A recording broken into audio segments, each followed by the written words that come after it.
In the hush of a moonless night, where shadows whispered secrets to the wind, a dark figure glided toward a modest home nestled in the English countryside, his red eyes gleaming with the certainty of prophecy fulfilled. In another timeline, one choice changed everything. Welcome back to the alternate scrolls. Today we explore what might have happened if Voldemort chose Neville Longbottom instead of Harry Potter. The wizarding world teetered on the brink of utter darkness in the waning days of the 1970s, as the insidious reign of Lord Voldemort cast a pall over both the hidden realms of magic and the oblivious Muggle society that coexisted unknowingly alongside it. Fear permeated every corner, whispers in dimly lit taverns, hurried glances in bustling Diagon Alley, and the constant dread that one's own neighbor might bear the dark mark beneath their sleeve. It was an era where trust was a luxury few could afford, and the air itself seemed thick with the promise of betrayal. Amid this turmoil, a single prophecy emerged, like a faint light in the abyss, uttered in a hazy trance by the enigmatic Sybil Trelawney during what should have been a routine job interview with the venerable Albus Dumbledore at Hogwarts School of Witchcraft and Wizardry. Her words, cryptic and foreboding, spoke of a child born as the seventh month died, to parents who had thrice defied the Dark Lord, a child destined to possess a power unknown to Voldemort, one that could ultimately lead to his downfall. This prophecy did not remain secret for long. Severus Snape, a young and ambitious Death Eater with a tangled web of loyalties, overheard the divination while lurking in the shadows of the Hog's Head Inn, driven by a mix of ambition and perhaps an unspoken fear. He relayed the words to his master, Lord Voldemort, whose paranoia knew no bounds. Voldemort, obsessed with immortality and unchallenged dominion, interpreted the prophecy as a direct threat to his supremacy. He scoured the records of births, narrowing his gaze to two infants who fit the bill. Harry James Potter, born on the 31st of July to James and Lily Potter, and Neville Longbottom, born a day earlier on the 30th to Frank and Alice Longbottom. Both families were stalwart members of the Order of the Phoenix, that clandestine group of witches and wizards dedicated to opposing Voldemort's tyranny. And both had evaded his clutches 3 times, marking them as formidable foes. In the familiar threads of fate we know, Voldemort's choice fell upon Harry, seeing in the boy a reflection of his own half-blood heritage, a twisted kinship that fueled his decision to mark Harry as his equal. But in this alternate weave of destiny, Voldemort's arrogance bent in a different direction, shaped by the rigid pillars of pure-blood supremacy that underpinned his entire ideology. To him, Neville Longbottom represented the ultimate insult, a child from one of the oldest pure-blood lines, the Longbottoms tracing their ancestry back through centuries of magical purity, rising to challenge him. It was an affront to the very blood purity he exalted. Harry, with his Muggle-born mother tainting his lineage, seemed a lesser anomaly, unworthy of the prophecy's weight. Dismissing the Potters as beneath his notice, Voldemort fixed his serpentine eyes on the Longbottoms. This pivotal decision, rooted in prejudice and overconfidence, set in motion a cascade of events that would reshape the wizarding world, altering alliances, destinies, and the very fabric of heroism. As the autumn leaves turned to gold and crimson, October 31st, 1981, arrived with a deceptive calm, the air crisp and carrying the faint scent of wood smoke from distant chimneys. The Longbottom family resided in a quaint, ivy-cloaked cottage in a serene village, shielded by the Fidelius charm, their location entrusted to a secret keeper from the Order. Yet betrayal slithered through the cracks of trust. In this timeline, Peter Pettigrew, the unassuming rat-like figure who had wormed his way into the Order's confidence through subtle manipulations rather than direct ties to the Potters, succumbed to fear and whispered the secret to Voldemort. The Dark Lord arrived as night fell, his presence announced by a chill that seeped into the bones, his black robes merging with the encroaching shadows. Inside the cottage, the atmosphere was one of domestic warmth, the hearth crackling merrily as Frank and Alice Longbottom shared a quiet evening with their infant son, Neville Frank, a skilled orar with a steady hand and unyielding resolve, sensed the disturbance first. A prickle at the back of his neck, the subtle shift in the air that spoke of impending doom. The front door exploded inward in a shower of splintered wood and sparks, the blast echoing like thunder through the small home. Frank leapt to his feet, wand drawn in a fluid motion, honed by years of training, positioning himself as a human barrier between the intruder and his family. The room lit up with flashes of spellfire, vivid green bolts of the Avada Kedavra curse hurtling toward him, met by shimmering shields of Protego that crackled and held, if only for moments. Frank's face was a mask of fierce determination, sweat beading on his brow as he countered with stunning spells and disarming charms, his mind racing with thoughts of Alice's safety and Neville's innocent future. But Voldemort's magic was a force of nature, dark and unrelenting, drawing from depths of hatred that no light could penetrate. A particularly vicious curse pierced Frank's defenses, striking him in the chest with a force that sent him crumpling to the floor, his body twitching once before going still, his eyes frozen in a final gaze of defiance and sorrow. Alice's scream rent the air, a primal cry of anguish that seemed to shake the very foundations of the house. She clutched Neville to her breast, her wand trembling in her free hand as she backed away, her eyes blazing with a mother's protective fury. Voldemort advanced slowly, his lipless mouth curling in a triumphant sneer, his wand raised like a conductor's baton, orchestrating death. "Stand aside," his voice would have hissed in cold command, though in this silent narration the intent hung heavy in the air. Alice refused, her body a living shield, her pleas not for her own life, but for the tiny bundle in her arms. In that instant of ultimate sacrifice, as she positioned herself squarely in the curse's path, an ancient magic stirred. The profound, selfless love of a parent willing to die for their child. Voldemort, impatient and scornful, unleashed the killing curse toward Neville. The green light filled the room, but Alice's act invoked a protection deeper than any spell in the books of Hogwarts. The curse rebounded with explosive force, turning back upon its caster. Voldemort's form disintegrated in a vortex of dark energy, his screams echoing as his soul tore asunder, reduced to a spectral wraith fleeing into the night.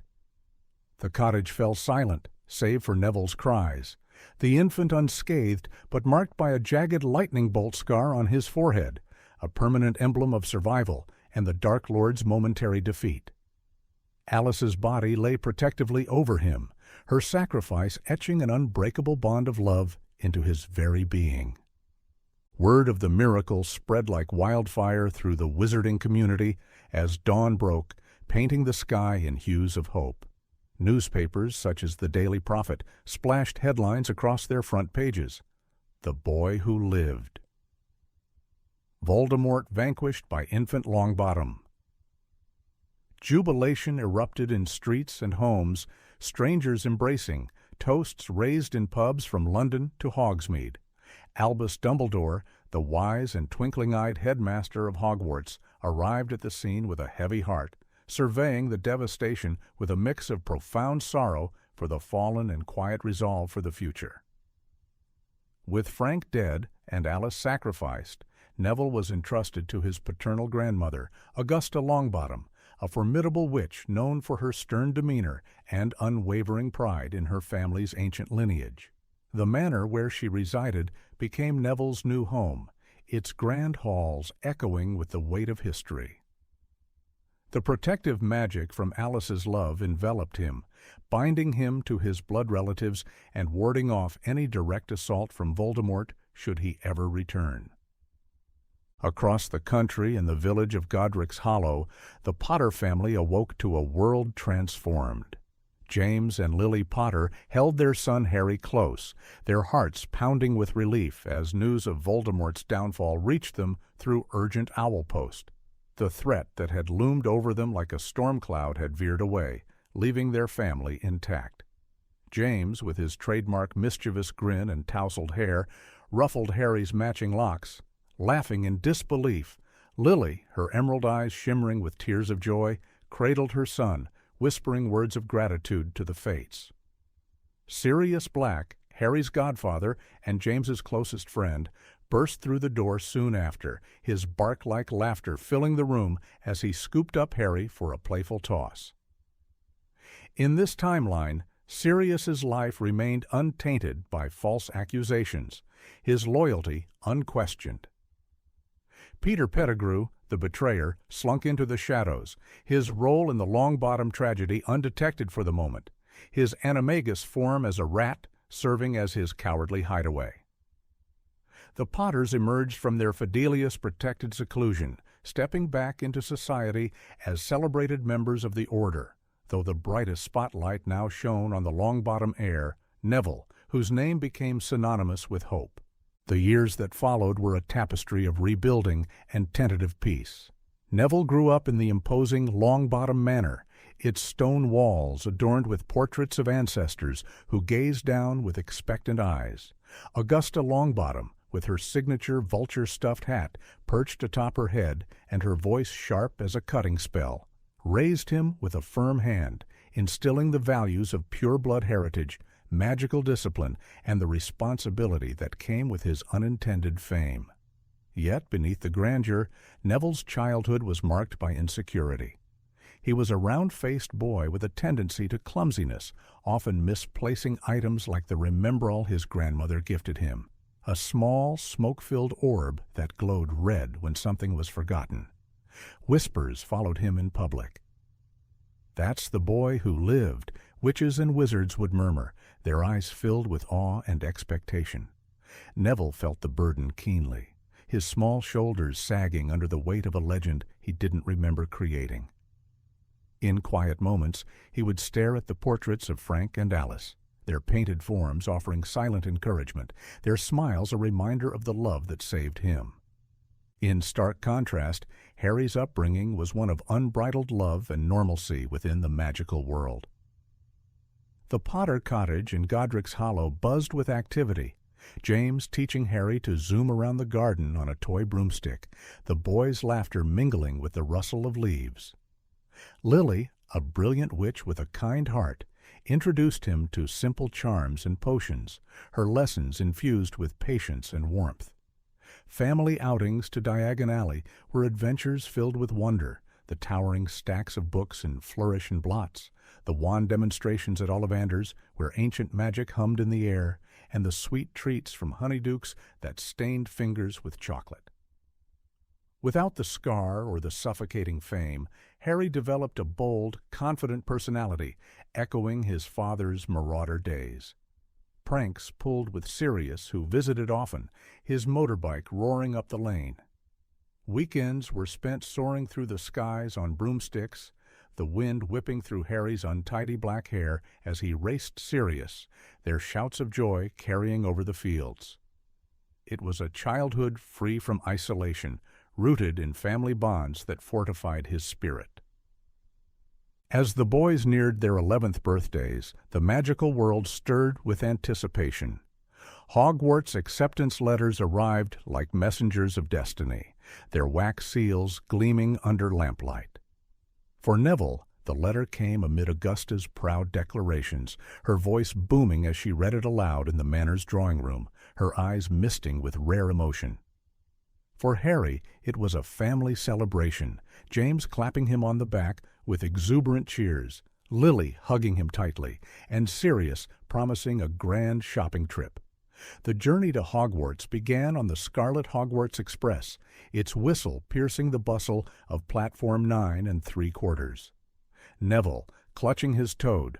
Trevor nervously wandered the compartments in search of a seat, his trunk bumping along behind him. He stumbled into one occupied by Harry Potter and a freckled, red-haired boy named Ron Weasley, the youngest son of a large, boisterous wizarding family. Harry, with his easy smile and infectious enthusiasm, immediately offered help in searching for the escaped Trevor, crawling under seats and peering into bags. Ron, gangly and good-natured, shared tales of his brother's exploits at Hogwarts, Quidditch triumphs, prank wars, and the allure of chocolate frogs that leaped from their cards. By the time the train chugged into the misty station at Hogsmeade, a friendship had sparked. The three boys bonded by shared laughter and the excitement of the unknown. The great hall awaited them, its enchanted ceiling mirroring the starry night sky, candles floating serenely above long tables laden with golden plates. The sorting hat ceremony commenced, the ancient battered hat placed upon each first year's head to divine their house. When Longbottom Neville rang out, a hush descended, eyes turning to the boy who lived. The hat pondered long, sensing the boy's hidden depths of loyalty and bravery buried under layers of doubt. "Gryffindor!" it finally bellowed, and the red and gold table exploded in applause, hats tossed into the air. Harry followed, the hat quickly recognizing his daring spirit and unyielding sense of justice. "Gryffindor!" Ron joined them moments later, his relief palpable as he slid onto the bench beside his new friends. A bushy-haired girl named Hermione Granger, with her encyclopedic knowledge and prim demeanor, was sorted into Gryffindor as well, casting curious glances their way from across the table. Hogwarts life unfolded as a mesmerizing blend of wonder, challenge, and lurking peril. Neville, as the celebrated survivor, navigated corridors filled with stares and murmurs, his scar occasionally tingling with phantom echoes of that fateful night. Professors regarded him with a spectrum of emotions. McGonagall's stern encouragement, Flitwick's delighted praise and charms, and Snape's oily disdain in potions, where the hook-nosed teachers sneered at Neville's fumbling hands, seeing in him the pure blood promise unfulfilled. Snape's loyalties in this timeline were even more ambiguous. Without the catalyst of Lily Potter's death to fully turn him toward the light, he balanced on a knife's edge, his actions driven by calculated self-interest rather than profound redemption. The shadow of Voldemort, though diminished, lingered like a faint mist. Quirinus Quirrell, the turbaned defense against the dark arts professor, harbored the Dark Lord's wraith on the back of his head, his stutter a facade, masking malice. In this reality, Quirrell's fixation fell on Neville, sensing the boy's pivotal role in his host's downfall. Subtle sabotages began. During Neville's first flying lesson, his broom bucked wildly under a jinx, soaring erratically as panic gripped his chest. The ground blurring below Harry, already a natural flyer, darted upward on his own broom, steadying Neville with a firm grip, their eyes meeting in a moment of shared trust that solidified their bond amid the whistling wind. Adventures sprouted from innocent curiosities. On Halloween, a mountain troll lumbered into the dungeons, unleashed by Quirrell. As a diversion, Neville, Harry, and Ron dashed to warn Hermione, who had secluded herself in the girls' bathroom after a hurtful remark. The troll's club swung like a battering ram, its roar shaking the stone walls. Neville, drawing on rehearsed lessons, cast Wingardium Leviosa with a shaky voice, lifting the club high before letting it crash down on the creature's head.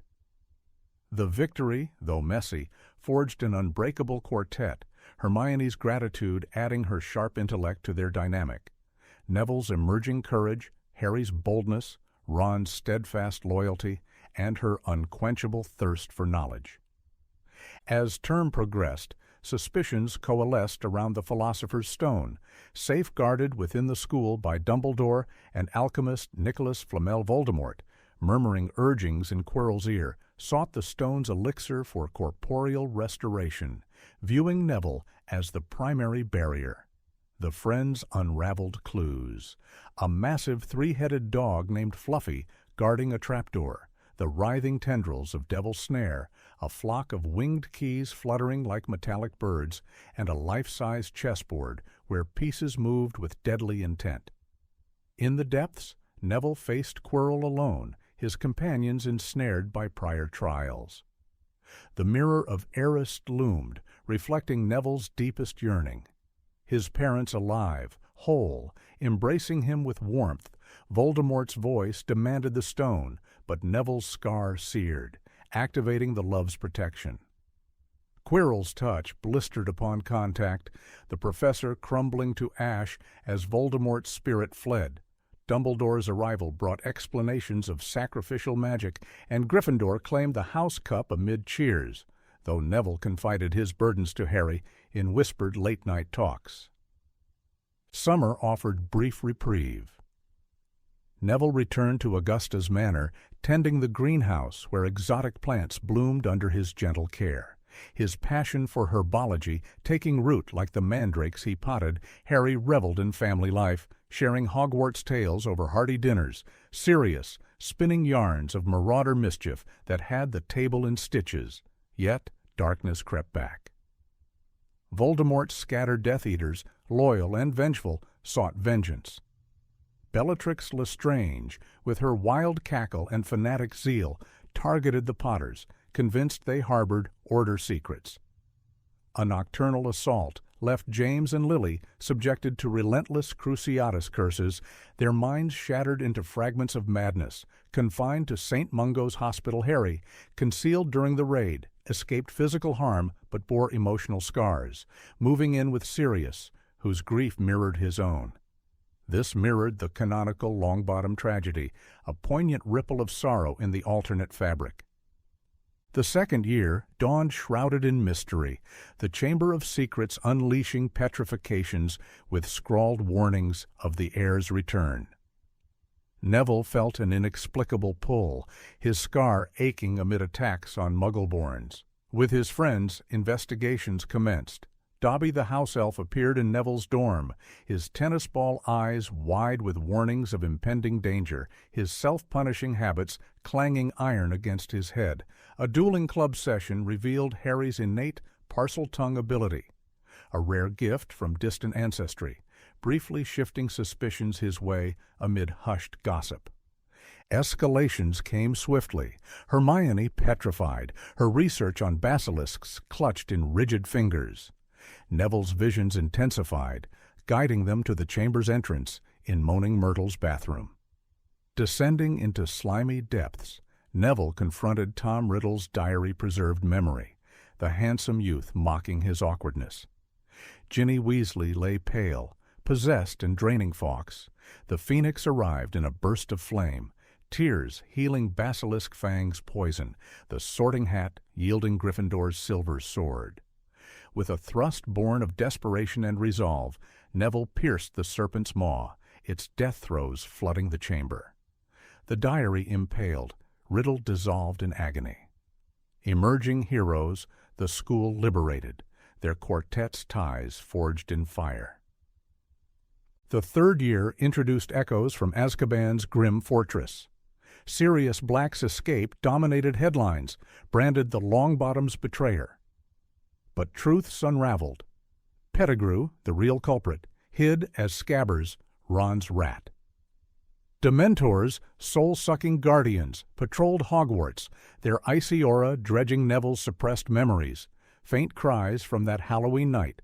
Remus Lupin, the new defense professor and James's old friend, taught Patronus charms in moonlit sessions, Neville's silvery wisp shielding against despair, fueled by memories of camaraderie. Climax brewed beneath the Whomping Willow's thrashing branches. Sirius, gaunt but innocent, revealed Pettigrew's treachery in the Shrieking Shack. Harry's rage boiled over his parents' fate. Neville's confusion swirled around the man, meant as his ally. Lupin's lunar transformation unleashed chaos, fur and fangs in the dim light, but unity prevailed, capturing Pettigrew briefly. Sirius exonerated, he fully assumed guardianship of Harry, extending paternal guidance to Neville, filling voids with stories and support Pettigrew's escape, sowed seeds of future peril, but bonds strengthened. Fourth year heralded the Triwizard Tournament, a glittering spectacle of international rivalry. Beauxbatons' elegant carriages and Durmstrang's sturdy ship arrived amid fanfare. The Goblet of Fire's blue flames, selecting champions Neville's name, spewed forth as the fourth, rigged by Barty Crouch Jr. masquerading as Mad-Eye Moody, part of Voldemort's resurrection plot. Using the boy's blood reluctant, Neville tackled tasks. Evading a Hungarian horntail's fiery breath for a golden egg, diving into the Black Lake's murky depths to rescue Ron from merfolk, navigating a hedge maze riddled with sphinx riddles and acromantula webs, Harry provided covert aid, clues whispered in library corners, their friendship an unyielding anchor. The graveyard finale unfolded in mist-shrouded terror. Touching the Portkey cup, Neville materialized amid tombstones, Pettigrew's wormy form awaiting the ritual, bone of the father, flesh of the servant, blood of the enemy, rebirthed Voldemort, pale and skeletal, his red eyes burning with triumph. Wands connected in priori incantatem, ghostly echoes emerging, Frank and Alice, their forms urging strength. Cedric Diggory, spared but fallen nearby, Neville escaped with Cedric's body, alerting the world. Minister Fudge's denial rang hollow, but Dumbledore revived the order, shadows lengthening. The fifth year enveloped Hogwarts in a suffocating veil of oppression, as the Ministry of Magic, under the leadership of the bumbling yet stubborn Cornelius Fudge, refused to acknowledge Voldemort's return, branding it a fabrication born of delusion. Paranoia gripped the halls of power, leading to the appointment of Dolores Umbridge as the new defense against the dark arts professor, her arrival heralded by a saccharine smile that masked a heart of unyielding cruelty. Clad in pink cardigans and adorned with kitten plates that meowed softly from her office walls, Umbridge imposed a regime of theoretical learning, her high-pitched voice droning on about ministry-approved texts while forbidding any practical spell work. The classroom air grew thick with frustration, students' wands idle as they copied lines from outdated books, their eyes glazing over with boredom and suppressed anger. Neville, marked by his scar and the visions that plagued his nights, serpentine whispers of Voldemort's fury seeping into his dreams, felt the weight of denial most acutely, his headaches intensifying as the Dark Lord's emotions bled through their unintended connection. Umbridge's influence spread like an insidious vine, her educational decrees multiplying on the castle walls, bans on student gatherings, censorship of the Daily Prophet, and the formation of the Inquisitorial Squad, led by sneering Slytherins like Draco Malfoy, who patrolled corridors with badges gleaming like badges of tyranny. The atmosphere at Hogwarts turned tense, whispers of rebellion echoing in common rooms, lit by flickering firelight. Neville, once clumsy and self-doubting, found a spark of leadership amid the chaos. With Hermione's organizational prowess, they formed Dumbledore's army in the hidden depths of the Room of Requirement, a chamber that morphed to their needs. Dummy targets for spells, cushions for falls, and mirrors reflecting determined faces. Secret meetings unfolded under the cover of night, Neville demonstrating disarming charms with a steadiness born of necessity, his voice gaining confidence as he corrected stances and encouraged peers. Harry, fiery and impulsive, excelled in offensive spells, his green eyes flashing with the same determination that had saved Neville on the broom years before Ron provided comic relief amid the tension, his jokes lightening the mood as they practiced Patronuses, silvery animals bursting forth in bursts of light, Neville's eventually taking the form of a lion, symbolizing his growing Gryffindor heart. The year built toward inevitable confrontation, compounded by the pressures of OWL examinations, where students pored over ancient runes and potion ingredients in the library's hushed aisles, quills scratching furiously under Madame Pince's watchful gaze. Neville's visions escalated, drawing him into Voldemort's mind. Glimpses of a long corridor lined with doors, a glowing orb calling like a siren's song, lured by a fabricated image of Sirius in peril, implanted by the Dark Lord to exploit their bonds. The quartet ventured to the Department of Mysteries in the Ministry's shadowy underbelly. The air there was cold and echoing, shelves of prophecies shimmering like fragile glass orbs under dim lights. Death Eaters ambushed them, black robes swirling like storm clouds. Curses flying in a chaotic ballet of red and green flashes, Neville fought with newfound ferocity, his wand slashing through the air as he shielded Hermione from a slicing hex. His scar burning like fire, shelves toppled in domino crashes, orbs shattering in cascades of ethereal whispers foretelling fates untold. In the fray, Sirius charged into battle, his laughter defiant as he dueled Bellatrix, her cackles echoing maniacally.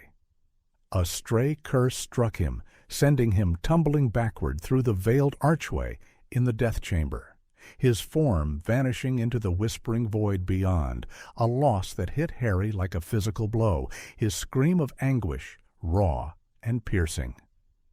Neville shattered the prophecy orb meant for him, fragments scattering like stardust, revealing snatches of the divination that had sealed his fate. The one with the power to vanquish the Dark Lord approaches. Voldemort himself arrived, his skeletal frame materializing in a swirl of smoke, dueling Dumbledore in a spectacular clash. Phoenix flames roaring against watery spheres, the atrium's fountain erupting in geysers of magic. The Dark Lord's exposure forced Fudge's hand, the wizarding world finally awakening to the resurrected threat, though the cost, Sirius's death, the quartet's bruises and broken spirits, left scars deeper than any curse. Sixth year peeled back the layers of Voldemort's tormented past as shadows lengthened and secrets unraveled like frayed threads. Horace Slughorn, a rotund and jovial potions master with a penchant for collecting influential connections, returned to Hogwarts at Dumbledore's insistence, his classroom filled with the bubbling cauldrons and exotic aromas of Amortentia, and Felix Felicis, Slughorn's Slug Club gatherings in his opulent office, adorned with velvet cushions and crystal decanters, drew ambitious students. But Neville attended reluctantly, his mind preoccupied with the weight of destiny. Dumbledore took Neville under his wing for private lessons in the headmaster's tower, where the pensive swirled with silvery memories, visions of young Tom Riddle, orphaned and cunning, inquiring about Horcruxes with a chilling detachment, his handsome features hiding the monster within. Each dive into the basin revealed fragments, Riddle's descent into darkness, the creation of soul shards hidden in objects of significance, the diary destroyed in the chamber, Marvolo Gaunt's ring retrieved from a cursed shack, Slytherin's locket, Hufflepuff's cup, Ravenclaw's diadem, the serpent Nagini, and, unknowingly, Neville himself as the accidental seventh, forged in the rebounded curse's backlash. Meanwhile, the Half-Blood Prince's potions book fell into Harry's hands, scavenged from the classroom cupboard, its margins scribbled with ingenious shortcuts and spells like Sectum Sempra, granting Harry unparalleled success in potions and an edge in duels. Tensions simmered with Draco Malfoy, his once arrogant demeanor replaced by pallor and secrecy. Tasked by Voldemort with assassinating Dumbledore, a burden that etched lines of anguish on his youthful face. Malfoy's attempts manifested in cursed necklaces and poisoned mead, near misses that heightened the castle's paranoia. Corridors patrolled by vigilant professors, Neville's scar throbbed with Voldemort's growing power. Visions of Malfoy's turmoil bleeding through, adding layers of empathy to their rivalry. The year's heart-wrenching pinnacle came in the Horcrux hunt's first foray. Dumbledore and Neville journeyed to a desolate cave by the sea, waves crashing against jagged rocks under a stormy sky. The entrance yawned like a maw, leading to an underground lake where Inferi lurked in inky depths. Drinking the basin's emerald potion to retrieve the locket, Dumbledore weakened, his body racked with hallucinations of past regrets, Ariana's death, Grindelwald's betrayal, his pleas hoarse as Neville supported him, forcing the liquid down with trembling hands. Inferi rose like drowned specters, their cold grips pulling at flesh, but Neville's fire spells drove them back in rings of flame. Returning to Hogwarts, tragedy awaited atop the astronomy tower. Malfoy, wand shaking, disarmed Dumbledore, but Snape, bound by an unbreakable vow to Narcissa. Malfoy delivered the killing blow, green light flashing as the headmaster fell like a great bird from the ramparts. Snape's face, a mask of conflicted torment, his loyalties murkier without Lily's anchoring death, fled into the night with Malfoy, the order fracturing as grief enveloped the school. Phoenix song lamenting in the dawn. Seventh year plunged the wizarding world into the abyss of full-scale war. Hogwarts transformed under Snape's draconian rule into a fortress of fear, with Caro's siblings teaching dark arts through torture. Neville, Harry, Ron, and Hermione abandoned the castle, going on the run through rain-lashed forests and desolate moors, their tent a fragile sanctuary amid Horcrux hunts. The locket, retrieved but false, hung heavy around their necks, its malevolence amplifying doubts. Neville questioning his heroism in tearful whispers by campfire light, Harry mourning his parents' shattered minds at St. Mungo's. Ron's insecurities flaring into arguments that tested their bond. Destroying it with Gryffindor's sword, pulled from a frozen pond's icy grip, brought fleeting relief, the metal singing as it cleaved the artifact. Their odyssey led to Godric's Hollow, snow blanketing the village like a shroud, where Neville knelt at his parents' graves, fingers tracing inscriptions etched in stone, emotions swelling like a tidal wave. Grief for the family he never knew, resolve for the fight ahead. Bathilda Bagshot's home proved a trap. Nagini bursting from her decayed form in a frenzy of fangs, the escape narrow as the house collapsed in flames. At the Lovegood's quirky abode, Xenophilius unraveled the deathly Hallow's tale, the Elder Wand of unbeatable power, the Resurrection Stone to summon shades, the invisibility cloak that concealed utterly. Harry recognizing his family heirloom as the latter, a Peveril legacy. Captured at Malfoy Manor after uttering Voldemort's tabooed name, torture ensued in the drawing room's opulent gloom, Bellatrix's knife carving threats as Hermione screamed under Cruciatus. Dobby's valiant apparition rescued them, the elf's small body crumpling from a thrown dagger, his final words, a poignant farewell on windswept sands. Gringotts' heist followed, polyjuice disguises slipping through goblin checkpoints, the vault's treasures multiplying in burning heat as they seized Hufflepuff's cup, escaping atop a blinded dragon that roared through marble halls, wings unfurling into the sky.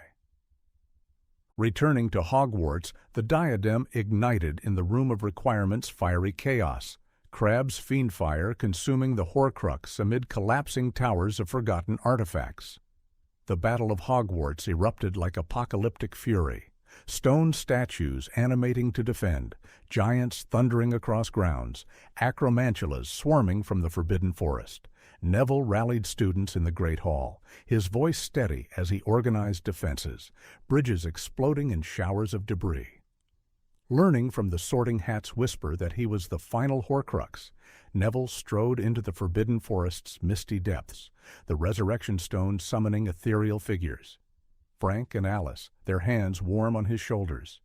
Sirius, grinning encouragement. Voldemort's curse struck, green light engulfing him. But the Elder Wand's mastery, wrested from Malfoy in a prior skirmish, and love's enduring shield allowed survival, body still as death while his spirit lingered. Awakening amid the chaos, Neville beheaded Nagini with a sweeping sword stroke, the serpent's coils thrashing in final agony. In the Great Hall's rubble-strewn dawn, surrounded by fallen comrades, Fred Weasley's lifeless form, Lupin's peaceful repose, Neville faced Voldemort, wands locking in a golden thread of priori incantatem. Wills clashed, Neville's fueled by years of growth, friendship, and sacrifice, until Expelliarmus triumphed, the Dark Lord collapsing in a heap. His reign ended forever. Peace dawned gradually, the wizarding world rebuilding amid memorials and quiet reflections. Neville, the humble architect of victory, tended Hogwarts greenhouses, his hands in soil-healing war's wounds. Harry, ever the healer, visited St. Mungo's faithfully, hoping for glimpses of clarity in his parents' eyes. Unions blossomed, love weaving new threads in fate's tapestry, children born to carry legacies forward, the cycle of magic enduring. Thank you for watching the alternate scrolls. If you enjoyed this journey through magic and fate, make sure to like, subscribe, and stay tuned for more alternate stories.